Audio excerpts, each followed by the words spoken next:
পাকিস্তানের সাথে সমস্ত সম্পর্ক ছিন্ন করার দাবি জানিয়েছেন ভারতের সাবেক ক্রিকেট অধিনায়ক সৌরভ গাঙ্গুলি।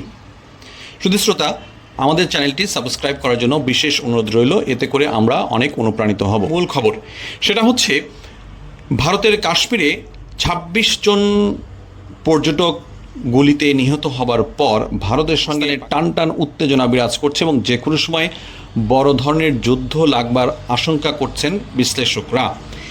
এই সব কিছু নিয়েই এবার মুখ খুলেছেন ভারতের ক্রিকেট সাবেক অধিনায়ক সৌরভ গাঙ্গুলি। তিনি বলেছেন, পাকিস্তানের সাথে ভারতের সব সম্পর্ক ছিন্ন করা উচিত। তার মতে সন্ত্রাসবাদের বিরুদ্ধে কঠোর অবস্থান নিতে হবে। সৌরভ গাঙ্গুলি বলেন, পাকিস্তানের সঙ্গে ১০০% সম্পর্ক ছিন্ন করতে হবে।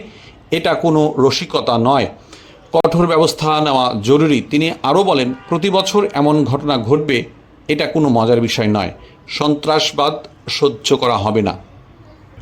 শুধু শ্রোতা, এই ধরনের হট নিউজ পেতে আমাদের চ্যানেলটি এখনই সাবস্ক্রাইব করুন। ধন্যবাদ।